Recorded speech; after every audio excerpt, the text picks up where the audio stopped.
Hi, this is Jennifer Kane with Kane Consulting, and this is our social media toolbox tutorial series. In this tutorial, we're going to talk about how to set up a list in Twitter. Lists are really great for organizing information and contacts into groups so that you can follow their tweets more easily. So I'm going to go ahead and get out of the way here, and we're going to move over to the screen.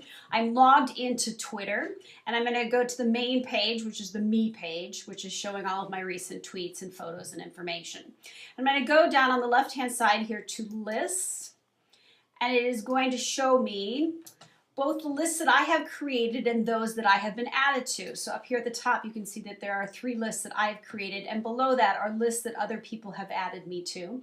And it's great to know what these lists are. You might want to click in and see if there are other people that you want to add to your contact list. That can be helpful intel. But let's say I'm going to create a new list. So at the top here is the Create List button, and I'm going to click on that.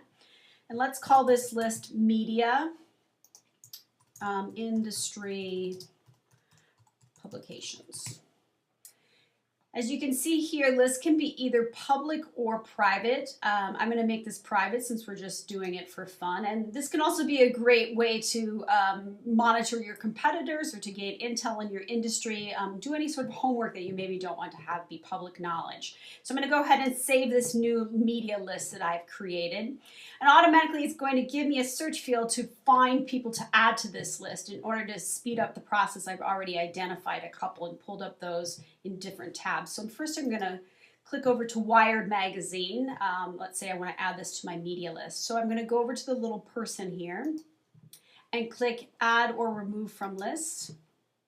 And I'm going to add it to the media list. And as you can see, there's a little lock sign here, which means that this is private. I could also create a list. Let's say I run across a great contact and I say, oh, I want to start a list of really cool people that I've just met on Twitter today. I could spontaneously create a list right now.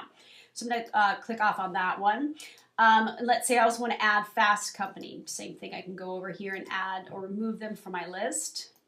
Media. And then another thing that you can do here that can be handy is to look at lists. So here are all the lists that Fast Company has. To subscribe to some of those people in those lists. So they have their Most Creative People 2011. That seems like maybe that's a really great list of people I would like to be monitoring as well.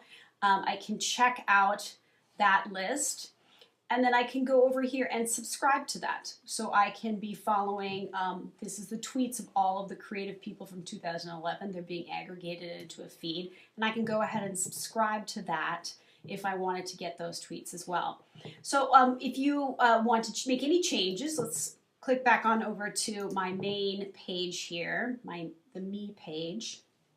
Let's say I really don't like that list anymore and I want to make some changes to it. That's pretty easy to do. Let's say this media list that I just created was maybe just for a tutorial and I don't want to keep it forever.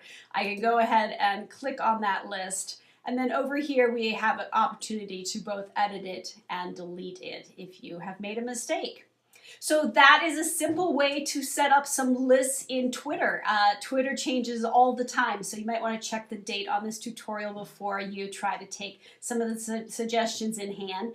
If you have any questions or would like to talk more about this, you can go to kaneconsulting.biz and join us in one of our social channels. And if you have a topic that you'd like to see us cover in a tutorial, send us an email at info@kaneconsulting.biz.